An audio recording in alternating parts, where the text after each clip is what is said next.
നമ്മുടെ ദേശീയ സുരക്ഷാ ഉപദേഷ്ടാവ് അജിത് ഡോവലിനെ അമേരിക്ക അറസ്റ്റ് ചെയ്യുമോ? ഇല്ല, അറസ്റ്റ് ചെയ്യാനൊന്നും പോകുന്നില്ല. അത് ആ പന്നുവിൻ്റെ ഒരു കംപ്ലൈൻറ്റിൻ്റെ പുറത്ത് സമൻസ് അയച്ചിട്ടുണ്ട് അവിടുത്തെ ജില്ലാ ഫെഡറൽ കോടതി. അതൊരു കുരുക്കുള്ള നിയമപ്രശ്നമാണ്. ഞാനത് ഒന്ന് രണ്ട് വിദഗ്ധന്മാരോട് ചോദിച്ചു, പലർക്കും പലവിധ അഭിപ്രായമാണ്. ഒരാൾ പറഞ്ഞു, ഇൻ ദ സ്ട്രിക്റ്റ് സെൻസ് ഒരു കോടതിയിൽ നിന്ന് സമൻസ് വന്നു കഴിഞ്ഞാൽ നമ്മൾ ഹാജരാകുക, അതാണ് ഇൻ്റർനാഷണൽ ലോ. പക്ഷെ നമ്മൾ ഇന്ത്യക്കാരാകുമ്പോൾ ഇന്ത്യയിലെ നിയമങ്ങളല്ലേ നമുക്ക്. പക്ഷേ കഴിഞ്ഞുള്ളത് ബാക്കി ഭാഗം. ഇൻ്റർനാഷണൽ ലോ അനുസരിച്ച് ചെയ്യേണ്ടത് ഹാജരാകുന്നു. ഇതിൽ പ്രശ്നം എന്താണെന്ന് വെച്ച് കഴിഞ്ഞാൽ, നമ്മൾ ഈ ഗുർപത്വന്ത് സിംഗ് പന്നുൻ എന്ന ആളിനെ ടെററിസ്റ്റായിട്ട് നമ്മൾ ഡിക്ലെയർ ചെയ്തിട്ടുണ്ട്. നമ്മൾ കൈ കിട്ടിക്കഴിഞ്ഞാൽ പന്നുവിനെ പൊക്കും. അജിത് ഡോവലൊന്നും വേണ്ട, സാധാരണ പോലീസുകാർ പൊക്കും. കാരണം അറിയപ്പെടുന്ന ടെററിസ്റ്റായിട്ട് ഡിക്ലെയർ ചെയ്തിരിക്കുകയാണ്. നമ്മൾ ഈ UAPA ആക്റ്റിൽ ഒരേ ഒരു ഭേദഗതിയാണ് നരേന്ദ്രമോദി സർക്കാർ 10 വർഷത്തിനിടയ്ക്ക് വരുത്തിയത്. അത് വ്യക്തികളെ ടെററിസ്റ്റായിട്ട് പ്രഖ്യാപിക്കാം എന്നുള്ളൊരു വകുപ്പാണ്. സംഘടനകളിൽ മാത്രമേ പറ്റുള്ളൂ. അപ്പോൾ അങ്ങനെ ഗുർപത്വന്ത് സിംഗ് പന്നുൻ എന്ന ഈ തെമ്മാടി, അവന് അമേരിക്കൻ പാസ്പോർട്ടുണ്ട്, കനേഡിയൻ പാസ്പോർട്ടുണ്ട്. അവൻ്റെ പിന്നിൽ ആളുകളൊന്നുമില്ല. അവനെ പ്രൊജക്റ്റ് ചെയ്യുന്നത് അമേരിക്കയാണ്. ഒരു സംഘടന ഇന്ത്യക്ക് ഒരു ശല്യം എന്നുള്ള മട്ടിൽ 6 for Justice എന്നൊക്കെ പറഞ്ഞ സംഘടനയുണ്ട് അവന്. പക്ഷേ ആളില്ല. ഒരു 15 പേരെ വിളിച്ചു കൂട്ടാനുള്ള ത്രാണിയില്ല. അവൻ വിളിച്ചാൽ ഉണ്ടല്ലേ, അവൻ കാശ് കൊടുക്കുന്നുണ്ട്, കാനഡ കാശ് കൊടുക്കുന്നുണ്ട്. ഈ അമേരിക്കയാണ് ഇവനെ കൊണ്ട് നടക്കുന്നത്. ഇവന് സെക്യൂരിറ്റി കൊടുത്തത് അമേരിക്കയാണ്. നമ്മളുടെ ഒരു ഗുപ്ത ഇവനെ കൊല്ലാൻ ശ്രമിച്ചു. ഇപ്പം ആ കേസ് എവിടെ പോയി? അയാൾ ചെക്കിലെ ജയിലിലാണെന്ന്, ജയിലിലാണെന്ന് തോന്നുന്നു. ജയിലിലാണ് എന്ന് റിപ്പോർട്ട് വന്നിരുന്നു. പക്ഷേ അത് ഇതുവരെ കൺഫേം ചെയ്തിട്ടില്ല. പ്രാഗിലെ നിഖിൽ ഗുപ്തയെ ഇതിന് ചുമതലപ്പെടുത്തിയെന്നോ ഇല്ലെന്നോ ഇന്ത്യ പറഞ്ഞിട്ടുമില്ല. അപ്പോൾ അമേരിക്കയ്ക്ക് നമ്മളെ ശല്യം ചെയ്യാനായിട്ട് 1-2 ആയുധങ്ങൾ കയ്യിൽ വേണം. അതിലൊന്നാണ് ഈ പന്നുൻ, വേറൊന്ന് പാകിസ്ഥാൻ. ഇതുപോലെ ചില്ലറ ശല്യങ്ങളിൽ നമ്മളെ നിർത്തുക, നിയന്ത്രണത്തിൽ നിർത്തുക, ഇതാണ് അമേരിക്കയുടെ പരിപാടി. ഈ പന്നുവിനെ ഏതെങ്കിലും ഒരു ദിവസം ഒരു അജ്ഞാതൻ വെടിവെച്ച് വകവരുത്തും കേട്ടോ, ഒരു സംശയവും വേണ്ട അക്കാര്യത്തിൽ. അല്ല, അയാളിപ്പോൾ പറയുന്നുണ്ട്, ഇയാളെ ഈ നമ്മുടെ അജിത് ഡോവലിനെ മാത്രമല്ല, ഇയാളെ ഫെഡറൽ കോടതിയിൽ കൊടുത്തിരിക്കുന്ന, ഡിസ്ട്രിക്ട് കോടതിയിൽ കൊടുത്തിരിക്കുന്ന കേസിൽ നമ്മുടെ റോ മേധാവി സേമന്ത് ഗോയൽ, റോയുടെ ഒരു ഏജൻ്റ് എന്ന് ഇയാൾ പറയുന്ന ഒരു വിക്രം യാദവ്, പിന്നെ ഈ നിഖിൽ ഗുപ്ത, ഇവരൊക്കെ എതിർകക്ഷികളാണ്. ആർക്കാരുടെ പേരിലാണ് കേസ് കൊടുക്കാൻ പാടില്ല? ഇന്ന ആൾക്കാർ ചേർന്ന് എന്നെ കൊല്ലാൻ പോകുന്നതെന്ന് പറഞ്ഞുകൊണ്ട് ഒരുത്തിന് കേസ് കൊടുക്കാം. അവിടുത്തെ കോടതിയാണ്. അവർക്ക് ഇവരൊക്കെ ആരാണെന്ന് നോക്കേണ്ട കാര്യമൊന്നുമില്ല. അയക്കടാ സമൻസ് എന്ന് പറയും. ഈ നമ്മളുടെ കോടതികൾ പോലെ അല്ല അമേരിക്കൻ കോടതികൾ. അവർ വേറൊരു രീതിയിലാണ്, അവരുടെ സിസ്റ്റം തന്നെ വേറെയാണ്. അപ്പോൾ അതുകൊണ്ട് അവർ സമൻസ് അയച്ചു. നമ്മളെ സംബന്ധിച്ചിടത്തോളം നമ്മുടെ ലിസ്റ്റിലുള്ള ഒരു ഹാർഡ് കോർ ടെററിസ്റ്റ് വേറൊരു സ്ഥലത്ത് കോടതിയിൽ പരാതി കൊടുത്തു എന്ന് പറഞ്ഞിട്ട് അവിടെ പോയി ഹാജരാവാൻ നമ്മൾ തയ്യാറാവില്ല. ഇൻ്റർനാഷണൽ ലോ എന്താണെങ്കിലും ശരി, വാസ്തവത്തിൽ ഇൻ്റർനാഷണൽ ലോ എന്ന് പറയുന്നത് അനുസരിച്ചാൽ അനുസരിച്ചു, ഇല്ലെങ്കിൽ ഇല്ല. അല്ല, അത് ഉദാഹരണമാണ്. ഈയിടെ നമ്മൾ ഇൻ്റർനാഷണൽ ക്രിമിനൽ കോർട്ട് പുടിനെ യുദ്ധ കുറ്റവാളിയൊക്കെ പറഞ്ഞിരിക്കുക. അപ്പോൾ അതിനകത്ത് എഗ്രിമെൻറ്റിലും മംഗോളിയ ഉണ്ട്. മംഗോളിയയിൽ പുടിൻ പോയി. അല്ലെങ്കിൽ ഇതൊക്കെ നിൽക്കുന്നു. ഇപ്പോൾ ഇൻ്റർനാഷണൽ കോർട്ട് ഓഫ് ജസ്റ്റിസിൽ ഗാന ഒരു പരാതി കൊടുത്തു ഇസ്രായേലിനെതിരെ. ഇസ്രായേൽ വൈറ്റ് ഫോസ്ഫറസ് ഉപയോഗിക്കുന്നു, ഇതാണ് ഇസ്രായേൽ യുദ്ധ കുറ്റവാളിയാണെന്ന് പറഞ്ഞ് ഇൻ്റർനാഷണൽ കോർട്ട് ഓഫ് ജസ്റ്റിസ് പ്രഖ്യാപിച്ചു. ഇസ്രായേൽ അവിടെ ഫൈറ്റ് ചെയ്ത് പോലുമില്ല, അവിടെ പോയില്ല. ഇസ്രായേൽ പറഞ്ഞു, ഞങ്ങൾക്ക് എന്ത് കാര്യം, ഗാന ഞങ്ങൾക്കെതിരെ കേസ് കൊടുത്ത് അതിന് വക്കാലത്ത് പിടിക്കാൻ ഞങ്ങളില്ല, നിങ്ങൾ എന്താണെന്ന് വെച്ചാൽ വിധിച്ചു. ഇതാണ് ഇൻ്റർനാഷണൽ കോർട്ട് ഓഫ് ജസ്റ്റിസ്. ഇത് അനുസരിച്ചാൽ ഓക്കെ, അനുസരിച്ചില്ലെങ്കിൽ അത്രയേ ഉള്ളൂ. യുണൈറ്റഡ് നേഷൻസിൻ്റെ റെസൊല്യൂഷൻ അനുസരിച്ചാൽ ശരി, അനുസരിച്ചില്ലെങ്കിൽ പോടാവില്ല, ഇത്രയേ ഉള്ളൂ. ശ്രീലങ്ക പോലും പലപ്പോഴും വകവയ്ക്കാറില്ല. ഈ നമ്മളെ ഇറാഖ് യുദ്ധം നടക്കുമ്പോഴാണല്ലോ, ഇറാഖിനെതിരെ സാങ്ഷൻസ് പ്രഖ്യാപിച്ചു അമേരിക്ക. ഇറാഖിലേക്ക് ഒന്നും ആരും കയറ്റുമതി ചെയ്യാൻ പാടില്ല. ഇറാഖ് അന്ന് ഈ ഓയിൽ ഫോർ ഫുഡ് എന്ന് പറഞ്ഞിട്ട് ഗോതമ്പ് തരുന്നവർക്ക് എണ്ണ വെറുതെ തരും, എണ്ണയായിട്ട് തരാൻ കാശില്ല എന്ന് പറഞ്ഞ് അങ്ങനെ ഒരു സ്കീമൊക്കെ ഉണ്ടാക്കിയത്. അത് കുറേ അധികം പേര് അതിൻ്റെ ബെനിഫിറ്റ് ഉണ്ടാക്കി. അതിനകത്ത് അഴിമതി നടത്തി വോൾക്കർ റിപ്പോർട്ട് എന്ന് പറഞ്ഞ റിപ്പോർട്ടൊക്കെ വന്നു. നമ്മുടെ ശശി തരൂരൊക്കെ ഉണ്ട് അതിനകത്ത്, നിസ്സാരക്കാരൊന്നുമല്ല. വോൾക്കർ റിപ്പോർട്ടിൽ പരാമർശമുള്ള അപൂർവം ഇന്ത്യക്കാരിൽ ഒരാൾ ശശി തരൂർ. പിന്നെ നിസ്സാരക്കാരനല്ല. അപ്പോൾ ഇതൊക്കെ ഈ ഇൻ്റർനാഷണൽ തലത്തിൽ നടക്കുന്ന കാര്യങ്ങളാണ്. ഇത് നടന്നുകൊണ്ടിരിക്കുമ്പോൾ ശ്രീലങ്ക ഇറാഖിലേക്ക് ഒരു കപ്പൽ തേയില അയച്ചു.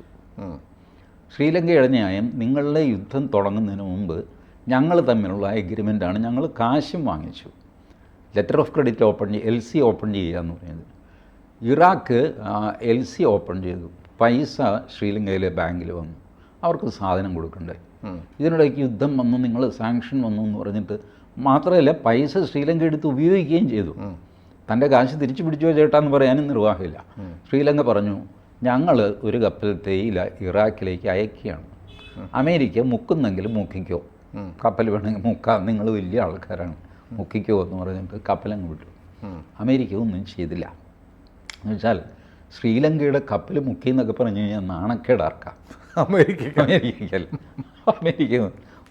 ഒരു കപ്പൽ തേയില കൊണ്ടുപോയി അവരിറക്കി. ഇതൊക്കെയാണ് ഇൻ്റർനാഷണൽ കോർട്ട് ഓഫ് ജസ്റ്റിസ് അത് ഇതെന്നൊക്കെ പറയുന്നത്. ഇത്രയ്ക്കൊക്കെ ഉള്ളൂ. ആൺകുട്ടികൾ മാന്യമായിട്ടങ്ങ് പൊടാപ്പില്ല എന്ന് പറഞ്ഞാൽ അത്രേ ഉള്ളൂ. എന്ത് ചെയ്യാൻ? ഇതിൻ്റെ പേരിൽ അമേരിക്കയ്ക്ക് ശ്രീലങ്കയെ ആക്രമിക്കാൻ പറ്റുമോ? ആരെങ്കിലും അതിന് കൂട്ടുനിൽക്കുമോ? ഇതുപോലെ ഇന്ത്യയുടെ ഇപ്പോൾ അജിത് ഡോവലിനെതിരെ ഒരാൾ പന്നൂൻ കേസ് കൊടുത്തു. അവിടെ ഒരു സമൻസ് ഉണ്ട്. ആ സമൻസ് അവിടെ കിടക്കും. അല്ല, പിന്നീട് അമേരിക്കയിൽ പോകേണ്ടി വന്നാലോ? പോയിട്ട് തിരിച്ചു വരും. അപ്പോൾ വേണമെങ്കിൽ ആ കോടതിക്ക് അറസ്റ്റ് ചെയ്തൂടെ? അറസ്റ്റ് ചെയ്യാം, പക്ഷെ ആര് ധൈര്യപ്പെടും? അതൊക്കെ ഇൻ്റർനാഷണൽ പ്രശ്നമില്ല. ഇന്ത്യയുടെ നാഷണൽ സെക്യൂരിറ്റി അഡ്വൈസറെ ഏതെങ്കിലും ഒരു തീവ്രവാദിയുടെ കേസിൽ നിങ്ങൾ അറസ്റ്റ് ചെയ്ത് അമേരിക്കൻ ജയിലിലാക്കി കഴിഞ്ഞാലത്തെ സ്ഥിതി ആലോചിച്ച് നോക്കിയേ. അമേരിക്ക എന്താ വിചാരിച്ചാൽ ഇന്ത്യയെ പറ്റി? Dare do that. അതിനുള്ള ധൈര്യമൊന്നും അമേരിക്കയ്ക്ക് ഇല്ല, അതിനുള്ള കേസും ഇല്ല. അമേരിക്ക ഈ പന്നുവിനെ ഇങ്ങനെ നമ്മളെ ശല്യം ചെയ്യാനായിട്ട് പൊക്കിക്കൊണ്ട് നടക്കുന്നു എന്നുള്ളതല്ലാതെ അയാൾക്കൊരു ഗ്രൗണ്ട് സപ്പോർട്ടും ഇല്ല, ഒന്നുമില്ല. അയാൾക്ക് ആകെ ഇന്ത്യയിൽ കിട്ടുന്നൊരു സപ്പോർട്ട് രാഹുൽ ഗാന്ധിയാണ്. രാഹുൽ ഗാന്ധി അവിടെ പോയി അടിച്ചല്ലോ. സിഖുകാർക്ക് തലപ്പാവ് വയ്ക്കാൻ സ്വാതന്ത്ര്യമില്ല, വളയിടാൻ സ്വാതന്ത്ര്യം, വായു അങ്ങനെയാണെന്നൊക്കെ പറഞ്ഞ് പന്നു സപ്പോർട്ട് ചെയ്തു. പന്നുവിനെ പോയി ഇയാൾ കണ്ടു, പന്നു ഇയാളെ വന്ന് കാണുകയൊക്കെ ചെയ്തിട്ട് വന്നും പോയും ഒരു രാഹുൽ ഗാന്ധിയും 10 കോൺഗ്രസ്സുകാരും ഉണ്ട്. ഇദ്ദേഹത്തിന് സപ്പോർട്ടായിട്ട് സിഖുകാരില്ല. ശിരോമണി ഗുരുദ്വാര പ്രബന്ധ കമ്മിറ്റി SGPC അവർ ഇത് തള്ളിപ്പറഞ്ഞു. ഇന്ത്യയിൽ ഇങ്ങനെയൊന്നും ഇല്ല എന്ന് പറഞ്ഞു. നമ്മളുടെ ആപ്പിൻ്റെ ഭഗവന്ത് സിംഗ് മാൻ ആപ്പിലായിരിക്കുകയാണ്. പുള്ളിക്കിത് ഇയാളെ തള്ളിപ്പറയാനും വയ്യ, അംഗീകരിക്കാനും വയ്യ. കാരണം അയാൾ തലപ്പാവ് വെച്ചാൽ നടക്കുന്നത്. അതെ, മുഖ്യമന്ത്രിയാണ്. അപ്പോൾ തലപ്പാവ് ധരിക്കാൻ സ്വാതന്ത്ര്യമില്ല എന്ന് പറഞ്ഞിട്ട് തലപ്പാവ് ധരിച്ച ഒരാൾ വന്ന് പ്രസംഗിച്ചാൽ അങ്ങനെ ഇരിക്കും. അപ്പോൾ അതുകൊണ്ട് അവരും മിണ്ടുന്നില്ല. ഇതാണ് പന്നുവിൻ്റെ സ്ഥിതി. ഈ പന്നുവിനെ വെച്ചിട്ട് അജിത് ഡോവലിനെ അറസ്റ്റ് ചെയ്യാനും എന്താ ഈ പറയുന്നു? അജിത് ഡോവൽ നേർക്കുനേരെ ഇരുന്ന് സംസാരിക്കുന്നതാണല്ലേ പുടിനോട്, നേർക്കുനേരെ.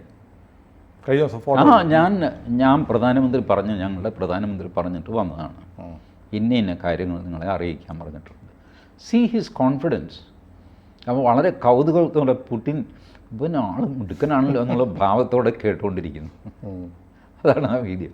ആ അജിത് ഡോവലിനെ നിങ്ങൾ അമേരിക്കയിൽ അറസ്റ്റ് ചെയ്യാൻ പോകുന്നൊക്കെ പറഞ്ഞു കഴിഞ്ഞാൽ സ്വപ്നം കാണുന്നതിന് ഒരു പരിധിയൊക്കെ ടാക്സ് കൊടുക്കണമെങ്കിൽ പോലും നടക്കുന്ന കാര്യമില്ല. കോടതി സമൻസ് അയക്കുക എന്ന് പറയാൻ അവരുടെ ഒരു യാന്ത്രികമായ പ്രക്രിയ. സമൻസ് അയക്കുകയോ പിടിക്കുകയൊക്കെ ചെയ്യും. ഇപ്പോൾ ബൈഡനാണ് ഇപ്പോൾ നമ്മുടെ ക്വാഡ് ഉച്ചകോടി ഹോസ്റ്റ് ചെയ്യുന്നത്, അതിഥേയൻ. അപ്പോൾ ഇന്നിപ്പോൾ മോദി US പോകുന്നുണ്ട്. അപ്പോൾ ഒരുപക്ഷെ ഇത്തരം കാര്യങ്ങളൊക്കെ ഈ ചർച്ചയ്ക്കകത്ത് വരുമോ? വരാൻ സാധ്യതയില്ല. Silly matters. കാരണം ഇതിലും സീരിയസ് ആയ ഒരു മാറ്റർ ഞാൻ പറയാം. നമ്മളുടെ വിഖ്യാതമായ സ്വർണ്ണക്കള്ളക്കടത്തുണ്ടല്ലോ, അതിൽ ഇതിൻ്റെ ദുബായിയുടെ കോൺസുലേറ്റ് ഉദ്യോഗസ്ഥൻ കടന്നു കളഞ്ഞു. തിരിച്ച് ദുബായിലേക്ക് പോയതാണ്. ഇന്ന് വരെ തിരിച്ചു വന്നിട്ടില്ല. ആ കേസിൽ അങ്ങേര് പ്രതിയോ സാക്ഷിയോ ആകേണ്ടതാണ്. പക്ഷേ ദുബായ് ആ മനുഷ്യനെ ചോദ്യം ചെയ്യാൻ പോലും സമ്മതിക്കുന്നില്ല. എന്ത് ചെയ്യും? ഒന്നും ചെയ്യാറില്ല. അതിൻ്റെ പേരിൽ ദുബായുമായിട്ട് നമുക്ക് യുദ്ധപ്രഖ്യാപനം നടത്താൻ പറ്റുമോ? 30 കോടി രൂപയുടെ കള്ളക്കടത്ത് നടന്നു എന്ന് പറഞ്ഞിട്ടുണ്ട്. ദുബായ് ഇന്ത്യയും തമ്മിൽ യുദ്ധം, അതിനകത്തെ ആളിനെ കിട്ടണം എന്ന് പറഞ്ഞിട്ട് അതങ്ങ് വിട്ടു. പിന്നെ ഒരു ഈജിപ്ഷ്യൻ പൗരൻ, അയാൾ എങ്ങോട്ട് പോയെന്ന് ആർക്കും അറിയില്ല. അയാൾ ട്രിവാൻഡ്രത്തു നിന്ന് ഫ്ലൈറ്റ് കയറിപ്പോയി. ഈ 2 ഇപ്പോഴും കിട്ടിയിട്ടില്ല. ബാക്കിയുള്ളവരെ വെച്ചിട്ടാണ് ഇപ്പോൾ ആ കള്ളക്കടത്ത് കേസ് മുന്നോട്ട് പോകുന്നത്. അപ്പോൾ ഇതുപോലത്തെ സംഭവങ്ങളൊക്കെ നടക്കും. അത് ഒരു പരിധിക്കപ്പുറം നമുക്ക് മുഴിപ്പിക്കാൻ പറ്റില്ല. നമ്മുടെ കോടതികൾക്കും പറ്റില്ല, അവിടുത്തെ കോടതികൾക്കും പറ്റില്ല. ഇതുപോലെ ഇറ്റലി കുടുങ്ങിയതാണ് നമ്മളുടെ എൻറിക്ക ലെക്സി മീൻപിടുത്തക്കാരെ. അവരുടെ കപ്പൽ എത്ര കാലം നമ്മൾ പിടിച്ചു വെച്ചു. എന്ത് ചെയ്തു ഇറ്റലി? ഒന്നും ചെയ്യാൻ പറ്റില്ല ഇറ്റലിക്ക്. അവസാനം സുപ്രീം കോടതി വരെ ആ കേസ് പോയി സെറ്റിൽമെൻറ്റായി. ഇവർക്ക് 1.5 കോടി രൂപ 2 കോടി രൂപ വെച്ച് ഈ കുടുംബങ്ങൾക്ക് കൊടുക്കാമെന്ന് പറഞ്ഞ് ഒരുത്തനെ റിലീസ് ചെയ്തു. അടുത്ത ആളിനെ അവൻ അവിടെ പോയിട്ട് ക്യാൻസർ ആവുക എന്തോ ചെയ്ത് മരിച്ചു. അടുത്ത ആളിനെ അതിൻ്റെ പിന്നാലെ റിലീസ് ചെയ്തു. അതിൻ്റെ പേരിൽ ഇറ്റലിക്ക് ഇന്ത്യയോട് യുദ്ധപ്രഖ്യാപനവും നടത്താൻ പറ്റില്ല. ഇന്ത്യ ഒരു ഒറ്റപ്പിടുത്തം പിടിച്ച് ഇവന്മാർ വിട്ടു തരുന്നില്ല. ഇവർ ഞങ്ങളുടെ മത്സ്യത്തൊഴിലാളികളെ വെടിവെച്ച് കൊന്നവരാണ്. അത് പോയാണ് സുപ്രീം കോടതി ഇങ്ങനെ അവസാനം 2 പാത്രമാക്കി വിടും. അപ്പോഴത്തേക്ക് ഈ കക്ഷികൾക്ക് വയസ്സായി. ജയിലിലും അവിടെ ഇവിടെയൊക്കെ കിടന്ന്. ജയിൽ എന്ന് പറഞ്ഞു കഴിഞ്ഞാൽ ഇവരെ ഗസ്റ്റ് ഹൗസിലൊക്കെയാണ് താമസിച്ചത്. പക്ഷേ ബന്ധനം തന്നെയാണല്ലോ. ഗസ്റ്റ് ഹൗസിൻ്റെ 4 അതിരുകൾക്കുള്ളിൽ ജീവിക്കണം. ഇറ്റലിക്കാരനാണ്. എത്ര കാലം അവൻ ഇന്ത്യയിലെ ഭക്ഷണവും സംഗതിയായിട്ട് കഴിയും. അങ്ങനെയൊക്കെ നരകിച്ചു പോയി. എന്നിട്ടും ഇറ്റലിക്കൊന്നും ചെയ്യാൻ സാധിച്ചില്ല നമ്മൾ. ഇപ്പോഴും നല്ല ബന്ധത്തിലാണ് ഇറ്റലിയുടെ മെലോണിയോ. അവരാണ് മോദിയുടെ വലിയ ആരാധക അല്ലേ. പ്രശ്നങ്ങളൊക്കെ ഇങ്ങനെ നിലനിൽക്കുന്നുണ്ട്. അപ്പോഴും ഈ കാര്യങ്ങൾ ഭംഗിയായിട്ട് നടക്കും. അപ്പോൾ ഏതായാലും ഈ പന്നൻ നോക്കുന്ന ഒരു വാർത്ത ഉണ്ടാക്കാൻ വേണ്ടിയിട്ടാണ്. ആ വാർത്തകളാണ് അയാളുടെ ഭക്ഷണം. അത് വെച്ചിട്ടാണ് അയാൾ ജീവിക്കുന്നത്. അല്ലെങ്കിൽ അയാളൊരു വീഡിയോ ഉണ്ടാക്കി അങ്ങ് ഇറക്കും. അത് വളരെ വൈറലായിരിക്കുകയും ചെയ്യും. എന്താ കാര്യം എന്നറിയാൻ എല്ലാവരും കൂടെ കാണും. അതെ, അങ്ങനെ ഒരു 10 മില്യൺ ഒക്കെ കാണും. ഇപ്പോൾ നമ്മൾ പോലും ഈ മനുഷ്യൻ്റെ കാര്യം ഇപ്പോൾ ചർച്ച ചെയ്യേണ്ടി വന്നു. അയാളുടെ പർപ്പസ് സെർവ് ചെയ്തു അല്ലേ? അയാളുടെ പർപ്പസ് സെർവ് ചെയ്യുന്നുണ്ട്. നമ്മൾ ഈ എറണാകുളത്ത് കല്ലൂര് നമ്മുടെ സ്റ്റുഡിയോയിലിരുന്നും പന്നൻ്റെ കാര്യം പറയുന്നു. സത്യം ആ രീതിക്ക് അയാൾ വിജയിക്കുകയാണ് ചെയ്യുന്നത് പബ്ലിസിറ്റിയുടെ കാര്യത്തിൽ. അതെ. ഏതായാലും അജിത് ഡോവലിനെ ഇപ്പോൾ പിടിച്ചകത്തിടാനുള്ള ശേഷിയുള്ള ലോകത്തില്ല. അതൊന്നും ഇമാജിൻ ചെയ്യേണ്ട കാര്യമില്ല. കൂടുതൽ വാർത്തകളും വിശേഷങ്ങളും നിങ്ങളിലേക്ക് എത്താൻ ABC മലയാളം സബ്സ്ക്രൈബ് ചെയ്യുക, ബെൽ ബട്ടണും അമർത്തുക.